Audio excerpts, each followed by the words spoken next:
Someone got paid to climb into a 12-foot pit of decomposing human waste in medieval London, every night, in the dark, and that was considered one of the better options on the labor market. Throughout history, civilization has always required people willing to do the things everyone else pretended didn't need doing. Today we're looking at 4 of those jobs, the ones that kept cities alive, kept medicine functioning, kept the monarchy's dignity intact. The ones nobody talked about, nobody thanked anyone for, and nobody put on a commemorative plaque. The ones that make your worst day at work feel like an embarrassment of comfort. Starting at the bottom, literally.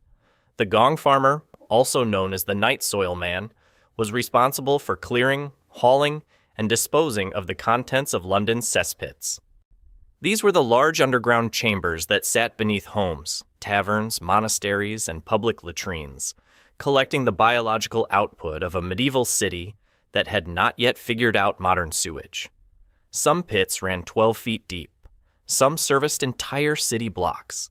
The contents had been accumulating, festering, and composting for months on end before anyone thought to make a call. Here's where the job description takes a turn. Gong farmers were legally permitted to work only between 9 at night and 5 in the morning, not because of any formal agreement or consideration for their comfort, because the city did not want to see them, did not want to smell them approaching, and frankly, did not want to think about what they were doing or why. So they operated in the dark, every night.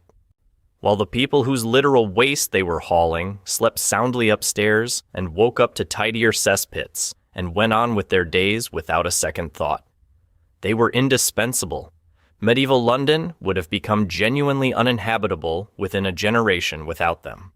The city knew this. The city also refused to let them live inside the walls. They could enter after dark to do the work, and they had to leave before sunrise, like a very specific variety of sanitation-based vampire.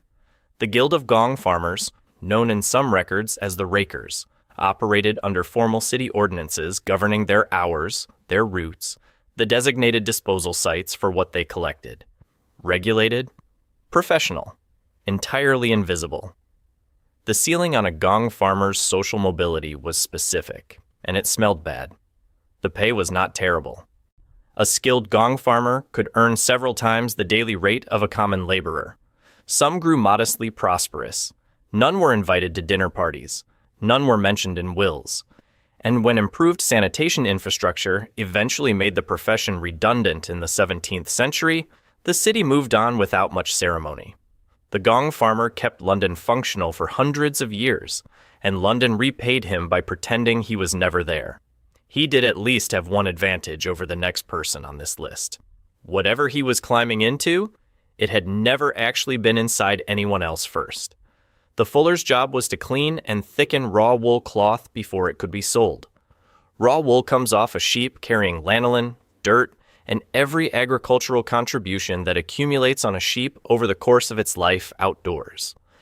The fulling process stripped all of that away and caused the wool fibers to interlock simultaneously, producing a denser, warmer, more durable fabric. The cloth trade of 14th and 15th century Europe depended on this process. The medieval world's elegant, intricately woven, beautifully dyed textiles all passed through it. They passed through it via a man stomping around barefoot in a wooden vat of aged human urine. The fulling process required ammonia. The cheapest, most reliably available source of ammonia in the pre-industrial world was fermented urine, specifically urine that had been collected from public urinals, stored in large vessels, and left to sit long enough to develop maximum chemical potency. Cities across medieval Europe maintained dedicated collection points for this purpose. In some places, citizens were legally obligated to contribute. The fuller arrived in the morning, stepped into the vat, and stomped. Hours of rhythmic, wide-legged stomping through warm, fermented liquid while the fabric shifted around his ankles and shins. The fermentation generated its own heat, so the temperature stayed consistently warm regardless of what was happening outside. The smell was what historians diplomatically describe as pungent, and what anyone who has ever stood too close to an agricultural facility on a hot afternoon would describe as considerably worse than that. This was a proper profession. Guild-organized, formally regulated, economically significant. The Fullers' Guild operated under specific ordinances. There were apprentices. There were masters who had spent years developing technique and did not appreciate being treated as a punchline. Fuller was a career path, the kind of job a man's father might have done before him. It was also, inescapably, daily immersion in something no professional dignity could make comfortable to discuss at dinner. The process worked. Ammonia is a genuine cleaning agent. The mechanical pressure of stomping produced real structural changes in the wool fiber. Fullers were practicing early industrial chemistry without knowing the terminology. Your warmest wool coat owes a quiet historical debt to someone who spent a career ankle-deep in something you would not want to step in on a bad day. They lived in specific neighborhoods, away from anyone who had a choice in the matter. And they processed the fabric that clothed a civilization that never thought about where it came from. The gong farmer was invisible. The fuller was invisible. The next person on this list was invisible in a way that cost her significantly more than dignity. Victorian physicians were completely obsessed with leeches.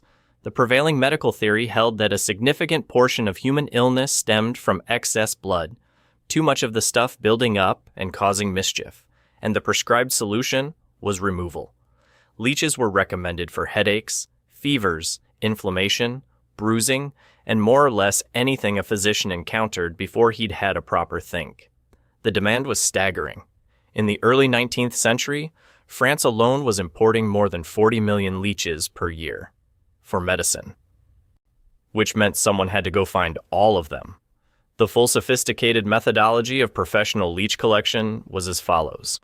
You rolled your trousers up, walked into a pond, and stood there.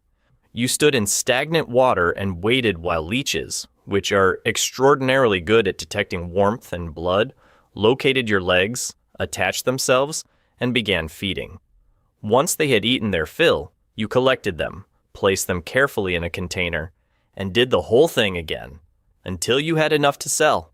Leech collectors were often women, often elderly, almost always very poor. They worked established routes between ponds and marshes with practiced efficiency, maintaining regular territories and steady buyers. What they did not maintain was any form of protective equipment. No waders, no boots, and nothing between their skin and whatever was living in the water alongside the leeches. In winter, the water was cold enough to cause genuine physical distress before the leeches had even found their way to the surface. Collectors reported their legs going numb on entry. In summer, the stagnant ponds carried additional biological concerns entirely separate from the ones they were there to collect.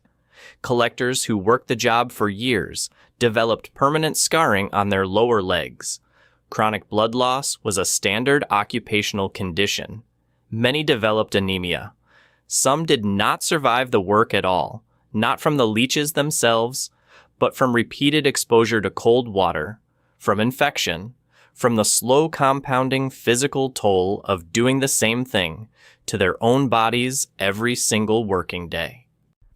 A profession built entirely around removing blood from the sick was quietly draining the people supplying the equipment. No drama, no single catastrophe. Just an ordinary person doing an ordinary job that happened to be methodically and literally bleeding them out. The city needed the leeches. Nobody thought particularly hard about who was standing in the cold water to collect them. It is worth knowing that leeches never fully left medicine. Modern surgeons still use them in reconstructive procedures and microsurgery, reattaching fingers, managing blood flow in delicate grafts. The leech collector's legacy turns up in operating rooms to this day. Not much consolation for a woman standing knee-deep in a Welsh bog in January.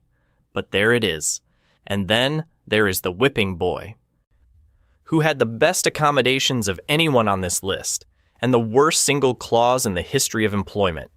Palace, expensive education, regular meals, a close personal relationship with the future King of England.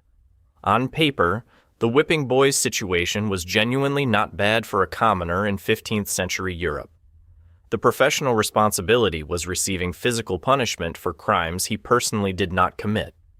The arrangement worked like this. A prince of sufficient standing could not be physically disciplined by virtually anyone. Only the king himself held that authority, and kings were busy, disinclined, or absent most of the time. This created a specific educational problem. How do you discourage bad behavior in a child who faces no immediate consequences for anything? You assign another child as his permanent companion, and when the prince misbehaves, you punish the companion instead. The theory was that watching someone he cared about suffer for his mistakes would produce the guilt and behavioral correction that direct punishment could never reach. The most documented example is Barnaby Fitzpatrick, assigned to the future Edward VI of England.